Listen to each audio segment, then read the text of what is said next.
최진영, 장윤미 변호사와 함께합니다. 안녕하십니까? 네, 안녕하십니까? 네, 이재명, 김문수, 이준석 후보 모두 보수의 텃밭 대구 경북 지역을 찾았습니다. 공식 선거운동 이틀째 유력 후보 모두 3명 모두 TK를 찾았는데 어떤 의미라고 봐야 될지 먼저 이야기 듣겠습니다. 그렇습니다. 결국은 국민의힘 지지층 같은 경우에는 이른바 집토끼를 결집시키기 위한 어떤 나름대로의 전략인 것이고, 또 이재명 후보 같은 경우에는 동진 정책을 통해 가지고 본인의 지경을 확대하려고 하는 그런 정책 아니겠습니까?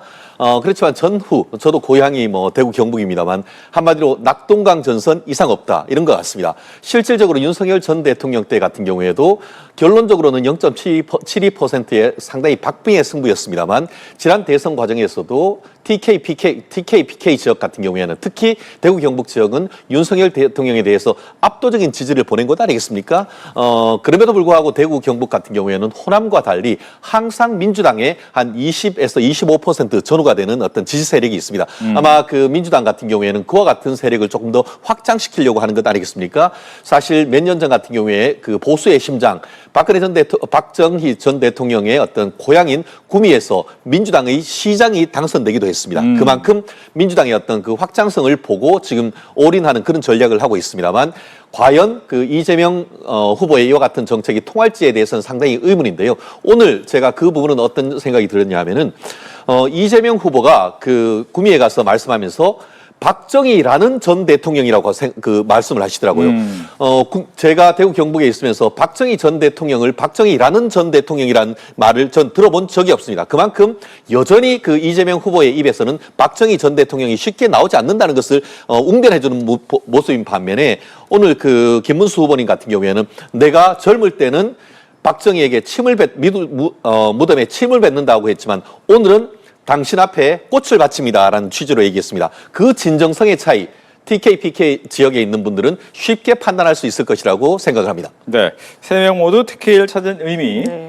일단 TK는 민주당으로서는 더 공을 들이고 더 읍소해야 되는 지역인 게 맞습니다. 말씀 주신 대로 20%대의 지지율을 돌파하거나 더 이상의 유의미한 득표를 한 적이 대선에서 없기 때문에 이번에는 더 TK 지역 유권자분들의 마음을 잡기 위해서 이른바 혼신의 힘을 다하고 있는 부분이 있습니다. TK 민심 어떻습니까? 김부겸이라는 민주당의 정치인을 키워내고 또 때로는 전략적인 투표로 이 보수 정당에 굉장히 엄한 회초리를 들기도 했던 유권자분들이 계시는 곳입니다. 그러면 지금의 국민의힘의 모습, 윤석열 전 대통령은 본인의 지지율이 침체되거나 어려운 국면에 있을 때마다 서문시장을 찾는 등 대구행을 택하기도 했었죠. 그때마다 전적인 지원, 이 대구 시민들이 TK 유권자분들이 드렸던 부분이 있습니다. 그런데 그 결과가 어떻게 돌아왔습니까? 국민에 대한 배신으로 돌아왔던 부분이 있죠. 지금 무리했던 한덕수 후보로의 후보 교체를 시도했던 것도 사실 이른바 영남 자민련이다. 왜냐하면 지금 108석의 국민의힘 의석 중에 상당수가 PK, TK에 포진하고 있습니다. 그러니까 외연 확장보다는 당장 눈앞에 있는 지방선거, 당권 이런 부분과 관련한 기득권에 대단히 함몰했다는 인상을 유권자분들께 드린 겁니다. 유권자분들한테만 드렸나요? 아니요. 당원들이 제동을 걸었습니다. 이런 부분이 TK 유권자분들이라고 해서 다른 기류로 이번에도 묻지도 따지지도 않고 우리는 국민의힘을 지지하겠다. 이런 선택을 과연 하실 수 있는 상황을 보수정당이 만들어놨는지, 그런 상황이 아닌 것으로 보이면 더 민주당이 이 어려운 지역에서 마음을 얻기 위해서 노력을 하기 위해서 재차, 3차 찾아가서 말씀드린다. 이렇게 평가하고 싶습니다. 예. 이제 한 명 한 명 좀 찾아봐야 될 텐데, 이재명 후보 같은 경우에는 지난 9일부터 1박 2일로 영남 지역을 방문한 데 이어 사흘 만에 경북을 찾았는데, 자신이 이제 경북 안동 출신이다라는 점을 강조를 하면서 이야기를 많이 했습니다. 즉, 앞서 잠깐 얘기했지만 박정희 전 대통령의 공과에 대한 좀 이야기를 했는데, 여기에 대한 얘기를 듣고 또 발언 기회를 드리겠습니다. 박정희 전 대통령은 빛과 그림자가 있습니다. 특히 보수 지지층에서는 경제 성장을 견인해낸 대통령으로서 이 빛에 더 집중하시는 부분이 있고, 또 일부 민주 진영에서는 이 독재의 그림자에 대해서 더 천착하는 부분이 있죠. 이제는 그런 틀에서 넘어나야 됩니다. 빛과 그림자, 공과 가를 함께 논의하고 우리가 채택할 건 채택하고 반성할 건 반성하면서 앞으로 나아가자. 너무나 당연한 겁니다. 언제까지 진영 논리에 매몰돼 있을 겁니까? 당신은 박정희 김정일을 찬성하느냐 마느냐 언제까지 몇십 년 동안 그런 논의에 갇혀 있어야 되겠습니까? 그러니까 민주당이 말씀드리는 겁니다. 빨강, 파랑 중요시 여기지 않겠다. 그러니까 선거운동복에도 이 후보가 신는 운동화에도 빨간색을 넣는 겁니다. 우리는 진보의 어떤 이 이슈만 천착해서 집중하지 않겠다. 보수가 원하는 바도, 왜냐하면 지금 국민의힘은 이른바 합리보수, 개혁보수 그대로 떠안고 있지 못하거든요. 표류하게 만들었습니다. 그렇다면 어떻게 해야 되겠습니까? 미국 같은 경우도 보수 양당이라고 칭합니다. 민주당도 보수 정당으로 분류가 되죠.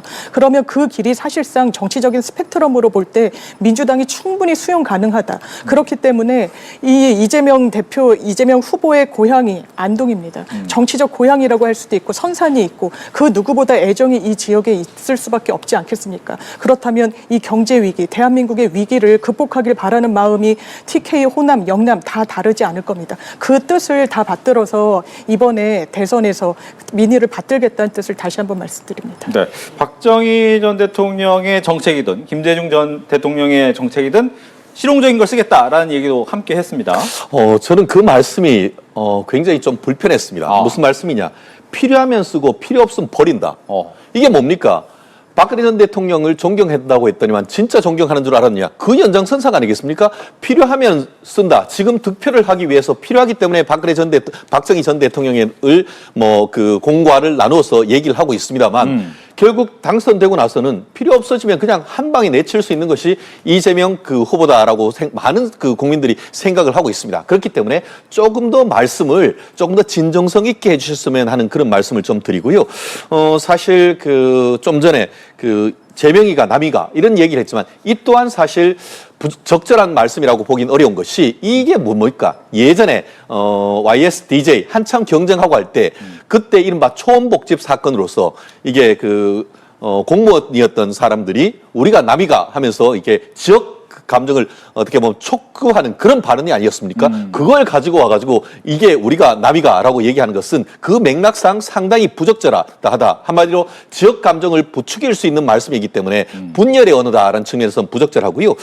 근데 그런 것 같습니다. 평소 때 잘하지.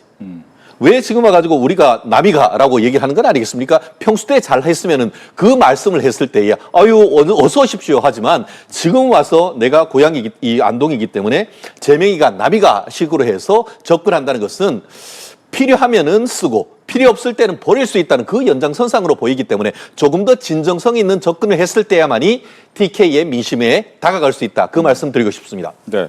결과적으로 이제 민심은 어떻게 몇 %의 지지를 보여주느냐로 결정이 나겠죠. 보니까 2022년에는 대구에서 21.6%를 득표했고 경북에서 23.8%를 득표를 했습니다.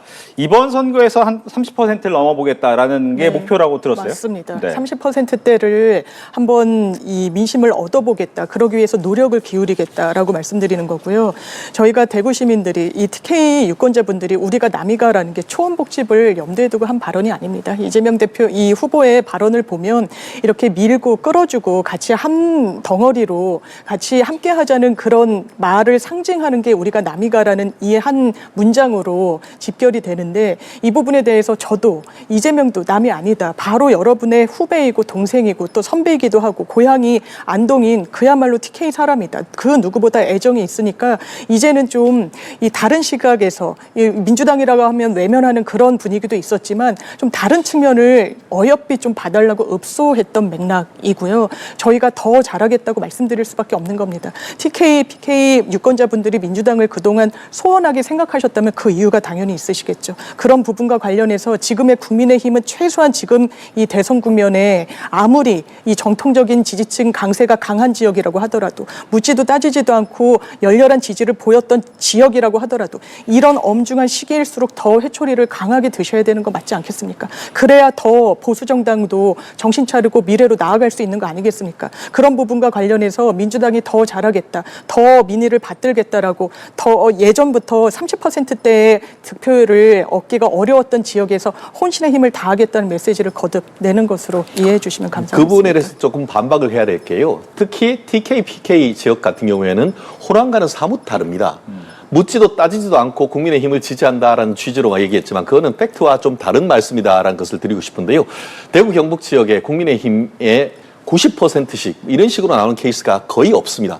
아시다시피 90% 이상 정말 그 지지율이 그렇게 나오는 것은 오히려 호남 쪽, 특히 전라남북도 호남 쪽이 그 부분이 굉장히 심한데, 대구 경북 같은 경우에는 제가 말씀드린 것처럼 박정희 전 대통령이 출생하는 구미조차도 민주당의 그 출신 시장이 당선되기도 하고, 그리고 김부겸 의원이 어떻게 보면은 그 국회의원으로서 당선되고 했던 것도 대구 경북입니다.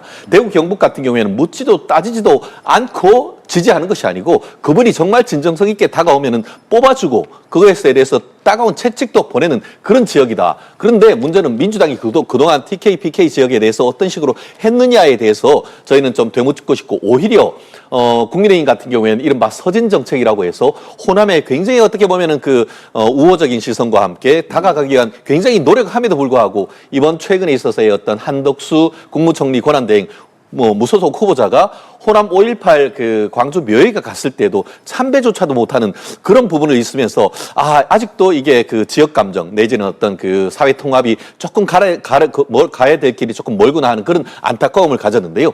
말씀드린 것처럼 국민의힘도 호남에 더 신경을 써야 되는 것이고, 지금 그 민주당 같은 경우에도 본인의 단순한 내가 고향이 부모님 고향이 안동이기 때문에 우리가 나비가 이런 식으로 하기 전에 민주당의 정책 자체로 TK, PK의 지역에 대한 어떤 전향적인 정책, 그런 정책으로 승부하는 그런 모습을 전 보고 싶습니다. 네.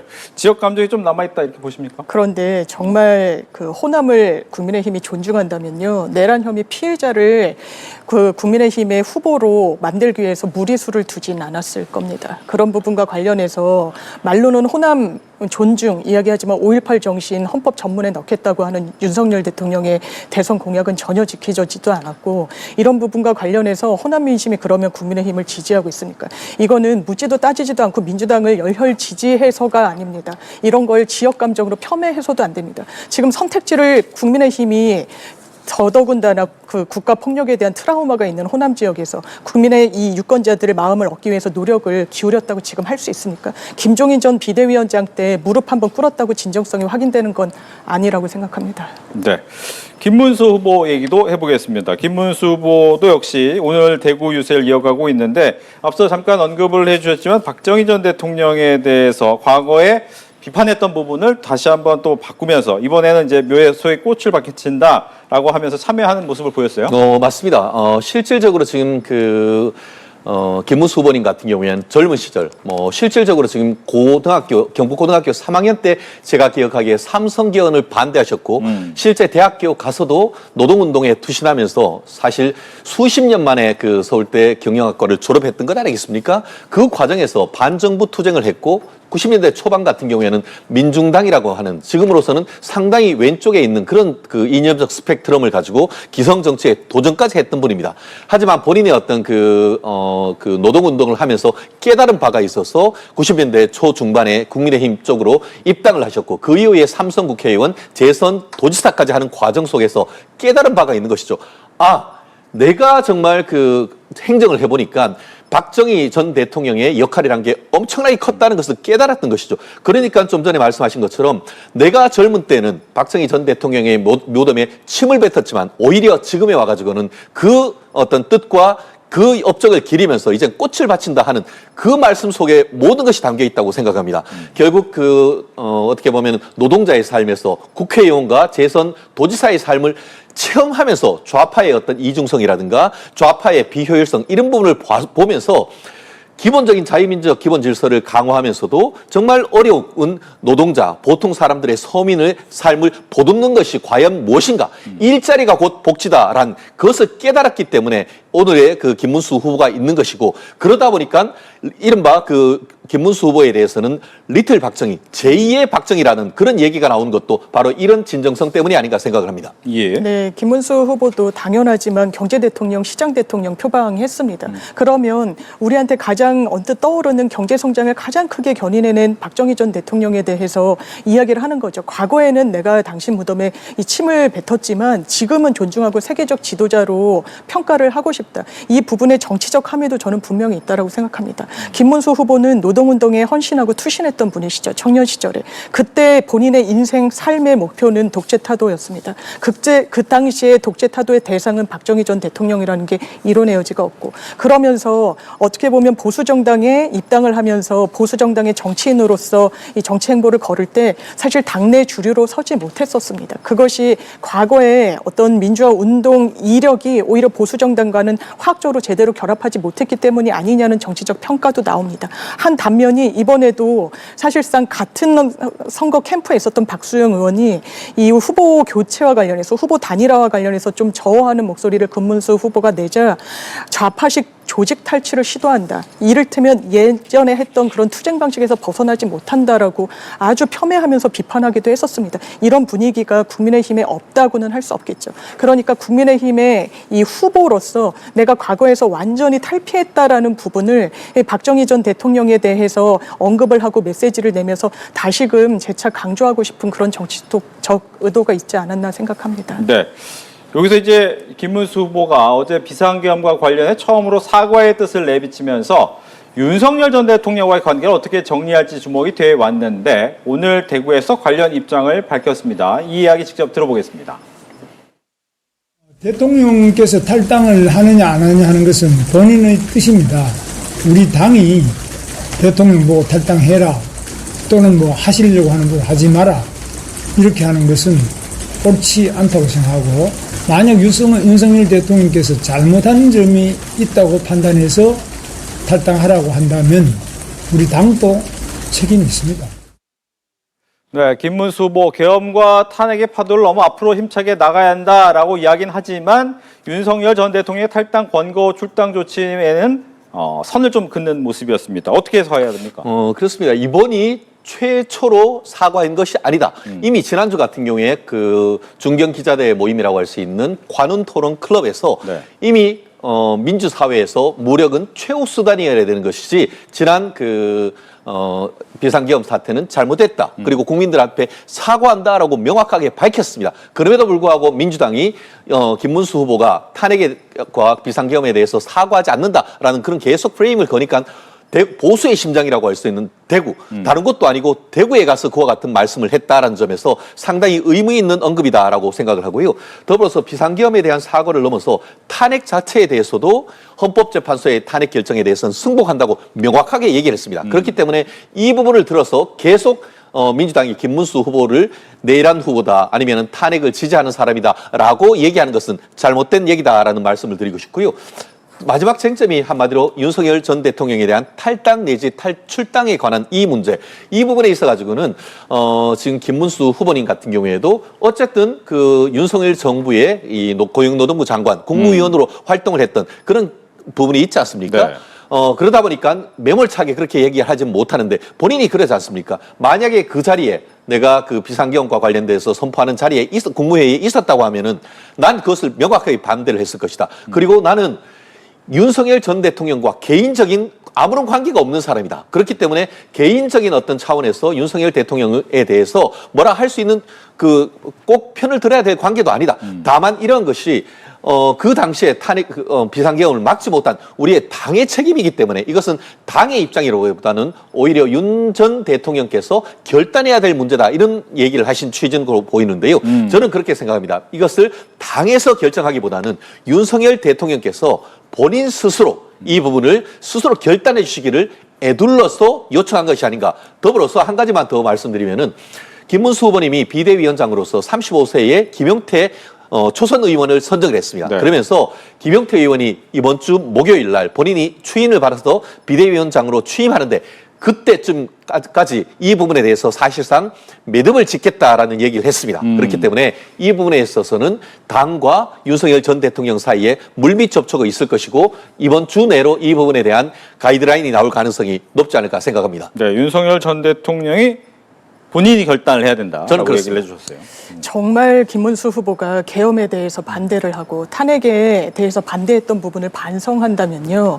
그 주동자, 지금 내란 혐의, 우두머리 혐의로 어제도 재판을 받은 윤석열 전 대통령과 정확하게 정치적으로 분리해야 됩니다. 그런데 이러지도 저러지도 않으면서 탈당은 본인 결단 문제라서 나는 모르겠다. 무책임한 거예요. 왜냐하면 출당시키면 되는 거 아니겠습니까? 김용태 비대위원장 내정자죠. 그러니까 출당을 암시하는 방치하는 듯한 발언을 하면서 이른바 언론에서는 투트랙 전략을 쓴다라고 하는데요.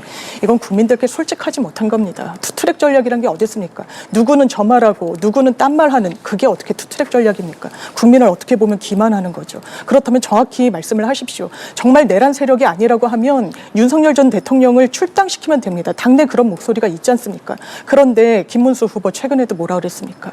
이 탄핵에 반대한 부분 반성하지 않느냐, 사과할 듯 있지 않느냐 했더니 정치 철학에 대해서 굽히는 것이라고 이야기를 합니다. 그리고 계엄과 관련한 입장에 대해서도 대통령의 고유 권한이라고 이야기를 합니다. 원론적으로는 계엄이 대통령의 고유 권한인 거 맞죠. 그런데 어떻게 행사했습니까? 대한민국이 이 전시 사변에 준하는 상황이었습니까? 그 평온했던 12월 3일 저녁 밤 시간대요. 그렇지 않았죠. 그런데도 아직까지도 탈당을 하든 출당을 하든 그거는 자신의 결단의 문제다라고 하면서 사실상 국민의힘의 대선 국면을 어렵게 하는데 당무 우선권을 가지고 공당의 후보인 사람이 나는 잘 모르겠다라고 이야기하는 게 이게 국민들께 예의를 갖추는 태도라고 할 수 있습니까? 그러면서 비대위원장 30대 청년을 내세우면서는 사과를 하는 듯한 뉘앙스를 비치는 거 이거는 정치의 전공법도 아니고 국민들이 이런 부분에 대해서 아 정말 진정성 있게 사과하는구나 평가하시겠습니까? 중도층 마음을 얻어야 이번 대선에서 그나마 승산이 있을 텐데 그 행보를 김문수 후보 걷고 있습니까? 그러니까 아직도 극우 세력과 절연하지 못했다. 계엄에 대해서도 발목이 잡혀 있다. 이런 평가가 내부에서도 나오는 겁니다. 네. 탄핵의 이른바 뭐 파도, 강을 건너야 된다라고 하는 부분은 이제 당내 화합, 통합도 굉장히 문제가 되는 부분이에요. 즉 한동훈 후보 같은 경우에도 힘을 합치려면 이 부분은 꼭 풀어야 될 것 같긴 한데 이건 어떻게 풀어야 됩니까? 그렇습니다. 한동훈 후보 같은 경우에도 세 가지 조건을 일단 걸고 있지 않습니까? 말씀하신 것처럼 그 윤석열 전 대통령과의 어떤 절연 그리고 또 이와 같은 그 탄핵 자체에 대한 어떤 반성, 나아가 또 한덕수 권한대행과의 단일화 이루지 못한 것에 대한 사과 이런 부분을 얘기하고 있는데 이미 후보가 결정이 됐기 때문에 지난 어떤 당내의 갈등 그 부분을 따로 얘기할 필요는 없을 것 같고 이 부분과 관련해서 두 개 중에 하나 첫 번째가 탄핵과 그리고 또 이와 같은 비상계엄에 대한 사과와 국민에 대한 반성은 했지 않습니까? 이제 남은 것은 윤석열 전 대통령과의 어떤 절연 이 부분 아니겠습니까? 근데 이 부분은 저는 그렇게 생각합니다. 국민의 어떤 지지층 중에 다양한 스펙트럼이 있는 것이고 그 상황 속에서 윤석열 전 대통령을 적극적으로 지지하시는 그런 그 민심도 있는 것이고 그에 대해서 반대하는 민심도 있는 겁니다. 당이란 것은 가장 다양한 어떤 스펙트럼을 어떻게 보면 수용을 하는 부분이기 때문에 이 부분에 있어서의 어떤 뭘 하나를 두부 자르듯 딱 자르기는 쉽지 않은 것도 사실 아니겠습니까? 어떤 측면에서는 이 부분은 민주당의 이관계 한마디로 이의제의 전략 아니겠습니까? 한동훈 후보와 김문수 후보를 어떻게든 갈라치기 해서 그 표를 나누려고 하는 그런 전략에 굳이 국민의힘이 뛰어들어서 그것을 논쟁을 할 필요는 없다. 그렇기 때문에 이 부분에 대해서 명확한 답보다는 오히려 당내의 결정이 아니고 윤석열 전 대통령 측의 결정을 통해 가지고 사실상 이 부분은 한동훈 후보와 한동훈 후보를 지지하는 국회의원들의 요청을 사실상 들어주는 그런 식으로 해서 한동훈 후보를 비롯한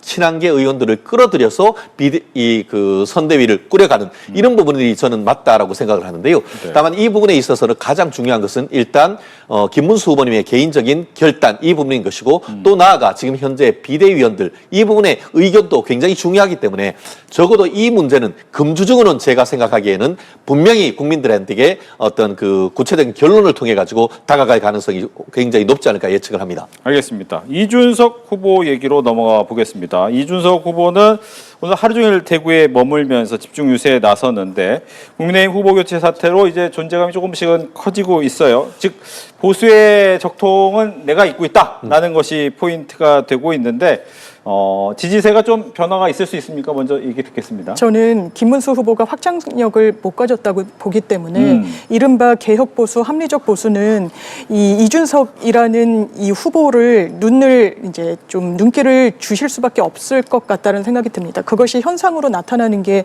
일단 본인이 계속해서 운영했던 정치 유튜브 채널의 구독자 수가 뭐 최근 들어 급증했다라고 알려져 있기도 하고 당원 숫자 자체가 개혁신당이 많이 늘어나기도 했다라는 게 이 흐름 속에서 좀 읽혀지는 측면이 있다라고 보여지고요. 다만 이제 민주당으로서도 이 선거는 당연하지만 끝날 때까지 끝난 게 아닙니다. 그렇기 때문에 이 박근혜 전 대통령 탄핵 국면에서 치러졌던 대선 때도 양 진보 보수 양측은 끝까지 완전히 붙었어요. 그렇기 때문에 다 결집을 있는 만큼 할 만큼 할 수 있기 때문에 이른바 이준석 후보 같은 경우에는 차기 내지는 차차기 주자로 조금 더 분류되는 측면이 있어서 이른바 이 이준석 후보에게 표를 줬을 때는 이 부분이 사실상 이제 유의미한 표가 아니라 이제 버려지는 표로 판단하시는 유권자분들도 어느 정도 계실 수밖에 없어서 이 부분과 관련해서 반사이익은 제 개인적으로는 좀 제한적일 수밖에 없겠다 이렇게 생각합니다. 네, 이준석 후보는 이제 김문수 후보에 대해서 양두구육 얘기도 하면서 보수에 대해서는 이제 문제가 있다. 내가 보수다라는 부분을 좀 많이 강조하고 있어요. 그렇습니다. 그 대구의 미래는 나다라고 하는데 그 미래가 2025년인지 아니면 10년인지 뭐 10년 뒤인지 이 부분에 대한 판단은 서로 다를 것 같습니다. 어쨌든 당선되기 위해서 나오셨기 때문에 그와 같은 강력한 메시지를 던지는 것에 대해서는 자유입니다. 하지만 어쨌든 그 조직이라든가 이런 전략이라든가 이런 측면에서 봤을 때는 사실은 제3당 내지는 군소 정당에 불과하기 때문에 개인적인 역량으로 전국적인 이 대선에서 사실 상당한 그 표를 내기는 쉽지 않은 것 같습니다. 본인 스스로는 4대 4대 2 정도로 20% 이상 한마디로 선거 자금을 전부 보존받을 수 있는 15% 이상의 어떤 득표율을 목표를 하지만 현실은 그렇게 녹록하지는 않은 것 같습니다. 특히 대한민국 같은 경우에는 양당 제도이기 때문에 지금은 이재명 후보가 앞서가고 있습니다만 조금 뒤에 말씀하겠습니다만 여러 여론조사를 보니까 국민의 어떤 힘의 후보가 단일화됨으로써 사실상 이재명 후보를 맹추격하는 그런 입장 그리고 그 과정 속에서 이준석 후보의 지지율은 답보 내지는 조금 빠지는 듯한 그런 흐름을 보이고 있기 때문에 본인으로서는 끝까지 최선을 다해야 하는 건 맞습니다. 하지만 본인은 그 앞으로도 이제 국민의힘 후보와 단일화하는 것은 0%다라고 합니다. 하지만 강한 부정은 강한 긍정이 될 수도 있는 것이거든요. 그렇기 때문에 앞으로의 어떤 김문수 후보가 어느 정도 선전을 해서 정말 지난 대선처럼 정말 1등이 누가 될지 알 수 없는 그런 지경이 되면 오히려 이준석 후보 같은 경우에는 상당히 중요한 캐스팅 보트로서의 역할을 할 수가 있습니다. 그때의 때를 봐서 기회를 봐서 본인의 어떤 미래를 담보하기 위해서 국민의힘과의 단일화 이런 가능성은 여전히 살아있는 것이 아닌가 생각합니다. 네. 나왔으니까 이제 여론조사 얘기도 같이 하겠습니다. 한길 리서치가 글로벌 이코노믹 의뢰로 지난 11일부터 12일 전국 만 18살 이상의 남녀 1,513명을 대상으로 조사한 결과고요. 자세한 내용은 중앙선거 여론조사 심의위원회를 참조하시면 되겠습니다. 지금 보시는 것처럼 이재명 후보 49.5%, 김문수 후보 38.2%, 이준석 후보가 5.7%로 나왔고요. 또 하나 있습니다. 리얼미터가 에너지경제신문 의뢰로 지난 7일부터 9일 전국 만 18살 이상 유권자 1,508명을 대상으로 한 조사인데 이때는 이제 단일화 전이었기 때문에 그 부분은 참고하시면서 보셔야 될 것 같고 이때는 이재명 후보가 52.1%, 김문수 후보가 31.1%, 이준석 후보가 6.3%로 조사가 됐습니다. 여기에 대해서 이야기를 듣겠습니다. 이번에 먼저 해주시죠. 일단 어떤 지표를 보든지 간에 네. 이재명, 김문수, 이재명 두 후보 같은 경우에는 두 자릿수 때 이제 지지율 격차가 나옵니다. 그렇다면 이제 맹추격이라는 건 이제 정확한 현실 진단은 저는 아니라고 생각하고 다만 이 차이를 좁힐 수 있을 것인가와 관련해서는 당연하지만 이번 대선의 성격을 명확하게 인지하고 거기에 따른 대선 전략을 김문수 후보도 짜야 될 겁니다. 이번 대선은 조기 대선입니다. 그렇기 때문에 회고적 투표나 아니면 전망적 투표를 하는 기존의 대선과는 완전히 성격을 달리하는 부분이 있어요. 왜냐하면 이 대선을 어느 진영이, 어느 세력이, 어느 정권이 가져왔는가. 그래서 국민들로 하여금 왜 이런 비용을 감내하게끔 했는가와 관련한 평가 그리고 정치적인 채점을 안 할 수가 없는 부분입니다. 그러면 누가 뭐래도 이 대선에서는 중도 유권자층을 보고 뚜벅뚜벅 걸어갈 수밖에 없는데 과연 이 표 차이를 좁히는 입힐 수 있는 전략을 지금 대선이 20여일밖에 남지 않은 상황 속에서 구가하고 있는가? 그래 보이지 않습니다. 김문수 후보는 자유통일당의 초대 당 대표였습니다. 본인이 후보가 된 이후에도 사실상의 첫 일성으로 광화문 세력과 손잡을 필요가 있다라고 이야기를 합니다. 이게 정강훈 목사가 대표로 있는 그 아스팔트 우파라고 지칭되는 세력들 말하는 거죠. 그러면서 의병이라고 칭송하기도 했습니다. 이게 중도 확장성 갖고 있습니까? 이런 부분과 관련해서 과연 계엄에 대한 심판이 당연히 유권자들의 이 표심에 결집할 수밖에 없는 이런 선거에서 유의미한 그런 선거 전략으로 가동되고 있는 상황인지, 그리고 거기에 대한 진정성이 과연 있다라고 볼 수 있는 것인지.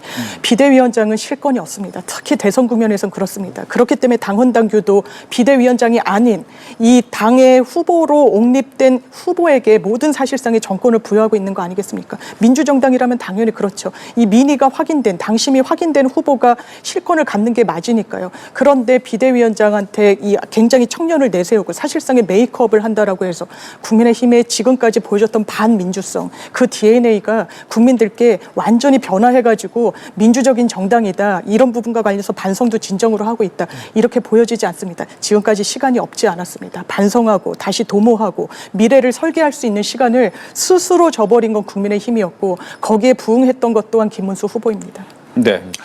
그렇습니다. 사실 시작하자마자 단 하루 만에 거의 5%를 추격했다라는 것은 상당한 페이스다, 이렇게 말씀드리고 싶습니다. 실제로 지금 그 지난주하고 이번 주하고 딱 비교를 해봤을 때 좀 전에 보여드렸던 한길 리서치, 말씀드린 것처럼 리얼미터는 이미 그 대선 후보가 결정되기 전에 있는 거기 때문에 현재 참고하기는 상당히 어려운 반면에 한길 리서치 같은 경우에는 지난 주말 동안 있었던 여론조사를 해서 어제 밤 늦게 지금 발표했던 것 아니겠습니까?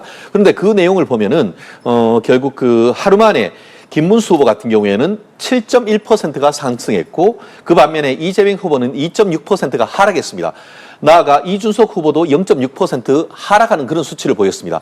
저는 이것을 봤을 때에 김문수 후보가 어떻게 하는가에 따라서 다음 주는 지금 현재 한 11% 정도의 차이가 있습니다만 다음 주에는 이것이 한 자리 숫자로 추격할 가능성이 굉장히 높지 않은가 싶습니다. 오늘 하루의 어떤 그 여론조사 결과만 가지고 뭐라고 단정할 수는 없습니다만 여론조사는 추세를 보는 건 아니겠습니까? 결국 김문수 후보도 어떻게 보면 30% 초반이나 이럴 때에 계속 답보하는 현상이 있었습니다만 지난 주말 정말 엄청난 그 소란을 겪으면서 단독 후보로 결정이 됐습니다. 그렇게 한다고 하면은 이제는 올라갈 일만 남았는데 그 반면에 이재명 후보는 더 이상 올라가려고 해도 올라갈 수 있는 맥시멈에 달았기 때문에 이제 그 후보와 캠프에서 살얼음을 걸을 수밖에 없죠. 그 과정 속에서 삐끗했다고 하면 오히려 떨어질 수밖에 없는 그런 구조다라고 하면은 현재 상황, 다음 주 이 시간 봤을 때는 저는 제가 예언컨대 지금 같은 여론조사에서 11% 조사 차이가 났다고 한다고 하면은 다음 주는 이것이 한 8% 이내로 좁혀질 가능성이 있고 그 과정 속에서 이준석 후보에 대한 지지율도 조금 더 국민의힘 후보가 흡수를 하면서 이 부분에 있어서의 좀 전체적인 흐름이 나타날 것이라고 저는 개인적으로 예측을 합니다. 그렇기 때문에 지금 민주당 같은 경우에는 바로 어제 같은 경우에 뭐라고 했습니까?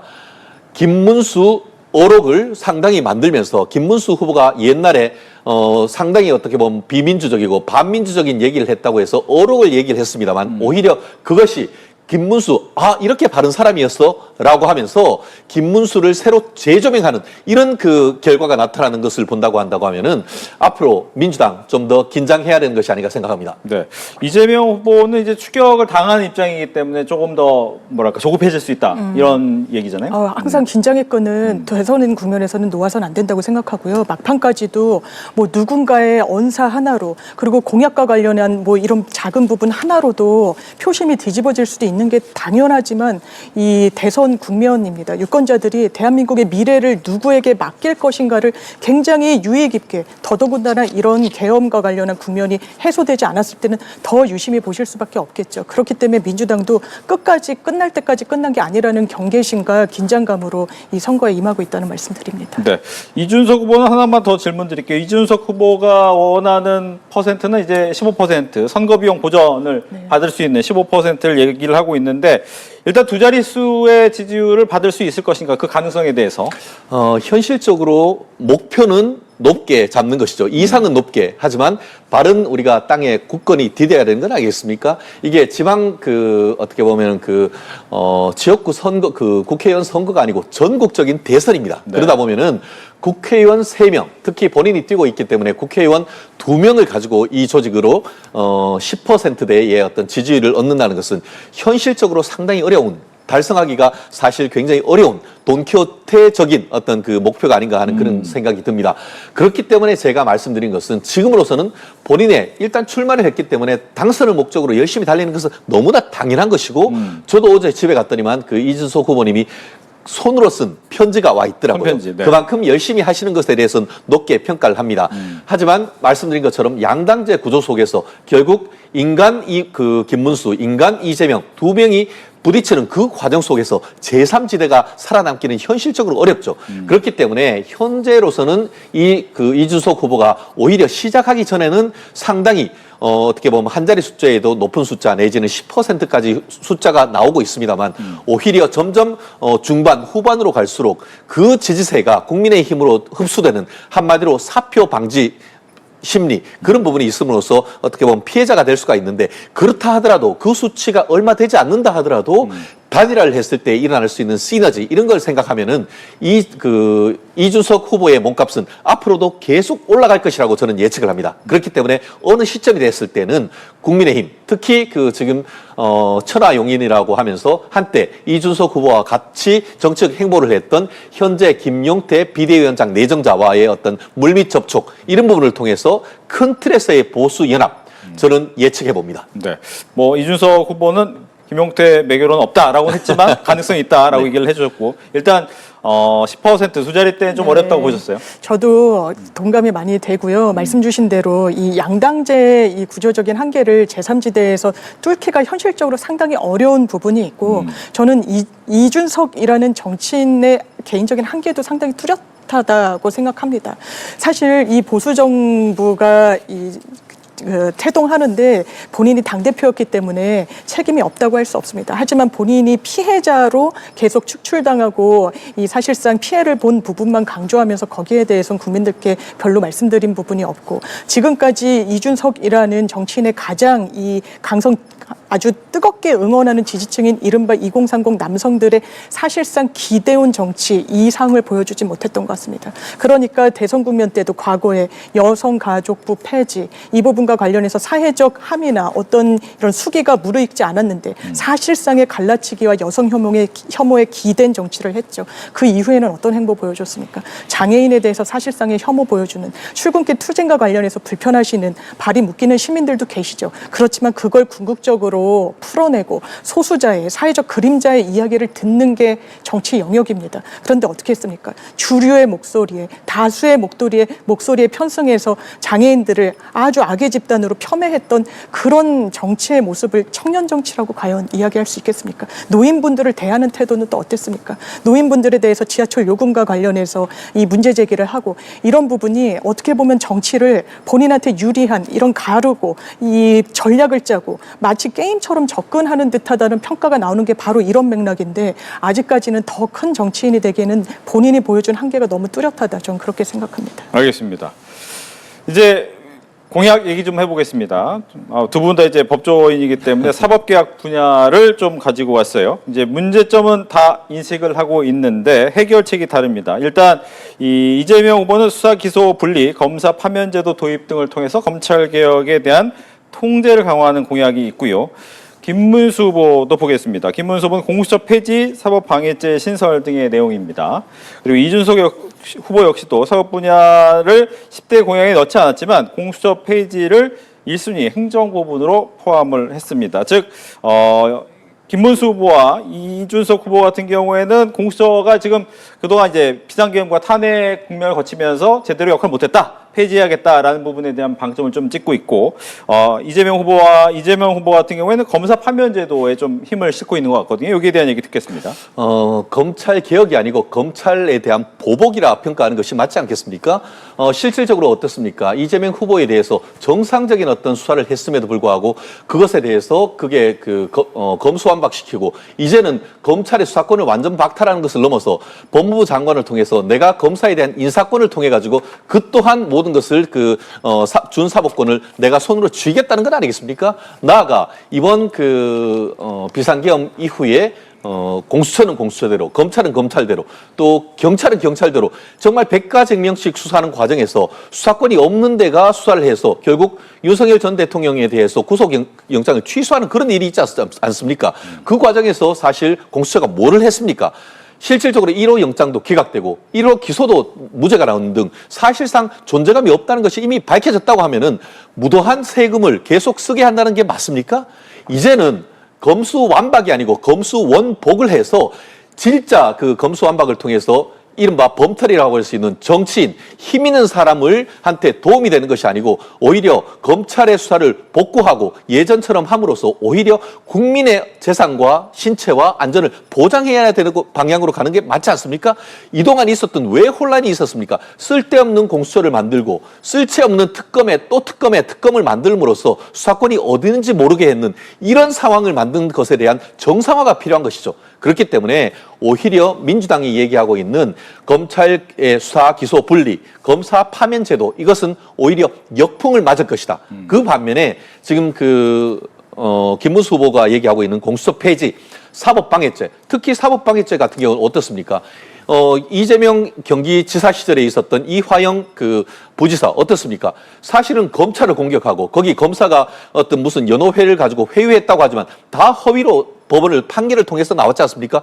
그런 부분에 대해서 아무것도 처벌할 수가 없습니다. 그렇기 때문에 오히려 미국에 있는 그런 검찰에 대한 사법방해죄 이런 부분을 도입함으로써 사법의 신뢰를 회복하고 오히려 실체적 진실을 발견하는 데 도움이 되는 이 방향이 오히려 사법권을 독립시키고 확립하는 데 도움이 되고 그것도 이준석 후보도 비슷한 맥락에서 내고 있다는 점에서 오히려 보수에서 내고 있는 사법개혁 방향이 오히려 맞다라고 봅니다. 검찰에 오래 몸담으신 분들과도 대화할 기회가 있는데 수사기소 분리에는 상당히 공감하시는 분들이 계십니다. 왜 그러냐면 수사를 하는 주체가 기소까지 하게 되면요. 언론 주목도가 높거나 뭐 재벌 수사나 정치인 수사, 불기소를 사실상 상정하기가 어렵습니다. 사실상 재판에 넘기는 게 이른바 골인하는 것으로 목표를 성취하는 것으로 이해하게 되기 때문입니다. 수사를 모든 언론이 시시각각 관심까지 가지면서 재벌 정치인에 대해서 판을 벌려서 수사를 하고 여러 수사 인력이 동원이 됐는데 저희가 따져봤으니까 이거 무혐의더라고요. 이거 재판에 넘기지 않겠습니다. 이렇게 검찰이 하지 않거든요. 그래서 특수수사가 무죄율도 상당히 높고 그런 겁니다. 일단 넘기고 보는 겁니다. 피고인의 고충이 어떠하든지 간에 대한 조직의 논리가 먼저 강행되는 거죠. 이게 어떻게 정치 보복입니까? 이 정부 들어서 검찰의 모습은 국민들이 두 눈으로 똑똑히 보셨습니다. 윤석열, 김건희 두 부부에 대해서 면죄부를 주지 못해 안달이 난 모습이었습니다. 1, 2, 3심 도이치모터스에서 이 통정 매매가 있었다고 인정된 102건 중에 계좌 내역 중에 무려 절반에 가까운 48건이 김건희 여사의 계좌 내역 중첩이 됐었습니다. 이게 사실관계가 확인됐는데도 검찰 어떻게 했습니까? 4시간 이상의 공을 들여서 무혐의 브리핑을 했습니다. 어떤 피해자를 무죄 방면하고 죄가 없다라고 설명하는데 4시간 이상을 씁니까? 더더군다나 거짓말까지 섞어서 했습니다. 강제 수사했다고. 바로 다음날 이창수 서울중앙지검장이 국감장에 나와서 강제 수사 사실상 없었다고 실토하기도 했었죠. 이거 국민들 얕잡아 봐서는 안 됩니다. 어느 누구도 이렇게 수사받아서는 안 되는 거예요. 모든 권력계층이든 아니면 저소득계층이든 누구든지 간에 법 앞에는 똑같아야 되는 부분이 있는 겁니다. 그럼에도 불구하고 검찰은 휴대폰을 반납해서 하는 굴욕 수사를 했고 이 정부 들어서 수사와 관련해서 공정하게 칼날을 들이댔다고 생각되지 않습니다. 명품백을 받아서 받아도 명품 목걸이를 받아도 검찰의 칼끝은 굉장히 무졌습니다. 이거 구조적인 문제가 있습니까 없습니까? 이런 부분에 대해서 문제의식을 갖고 있는 거고 검사 파면 제도는요. 일반 공무원들은 파면됩니다. 중대한 위법을 저지르면 그렇습니다. 법률에 그렇게 돼 있어요. 검사징계법에는 파면이 없습니다.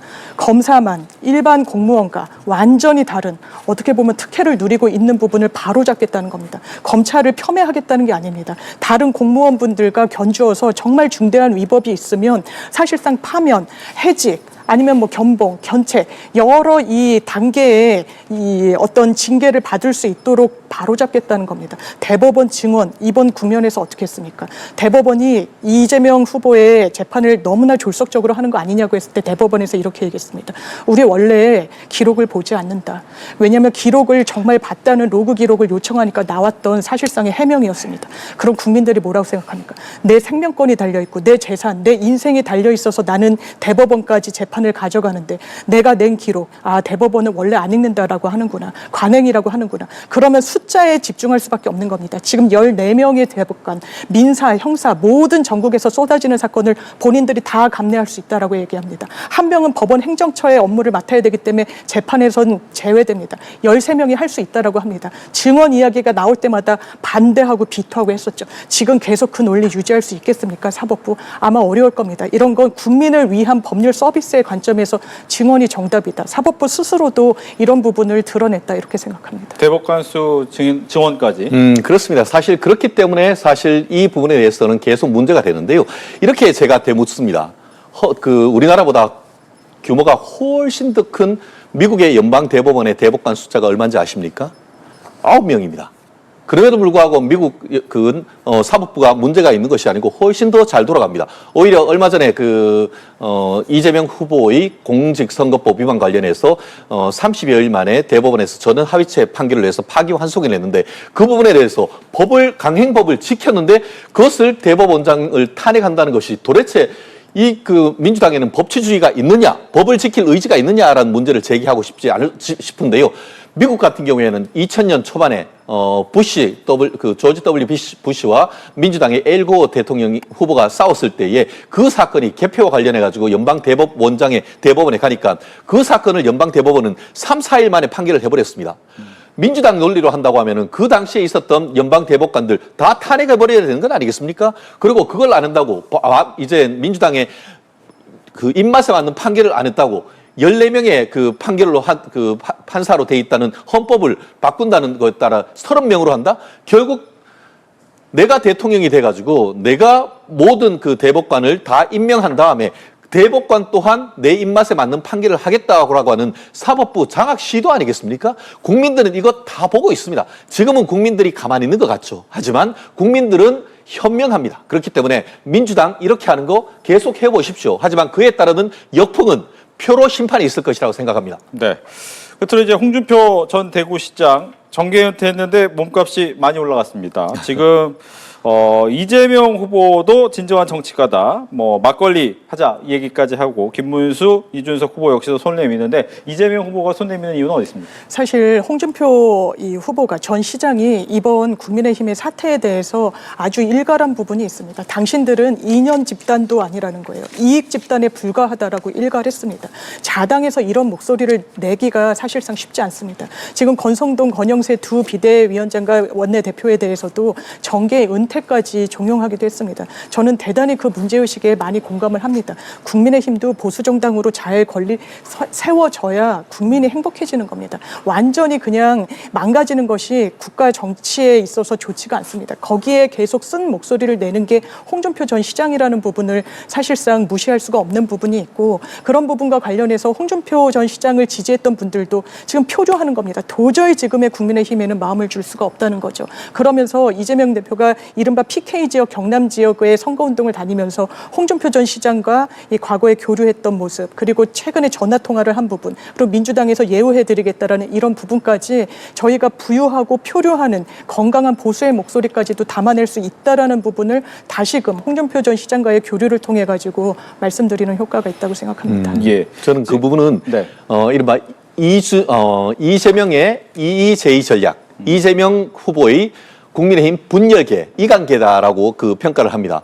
딱 그렇지 않습니까? 결국 그 경선 과정에서 국민의힘 쪽에 대선 후보까지 했던 분, 어떻게 보면 경선에 사실상 불복을 하면서 탈당 후 사실 정계 은퇴까지 했던 분한테 이제는 손을 내밀어서 미국에서 한국에 돌아오시면은 막걸리 한 잔 하시자. 그리고 그 중에 상당 어떻게 보면은 그 홍준표 후보를 지지했던 분들을 민주당으로 영입하는 그런 이벤트를 한 것을 보면은 어쨌든 나름대로 민주당으로서는 선거 전략으로서는 상당히 유효적절할지 모르겠지만 그렇게 그 많은 사람들이 민주당으로 들어간 것도 아닙니다. 상징성은 있지만 실질적인 어떤 그 의미는 그렇게 없다라고 보는데요.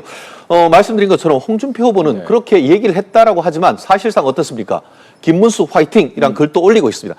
결국 탈당했지만 여전히 보수의 주류로서 김문수 후보의 당선을 지원하고 있다는 것은 명백하다 이렇게 말씀드리고 싶습니다. 알겠습니다. 이렇게 해서 두 분과 함께 정치권 이슈 이야기 나눴습니다. 오늘 얘기 잘 들었습니다. 고맙습니다.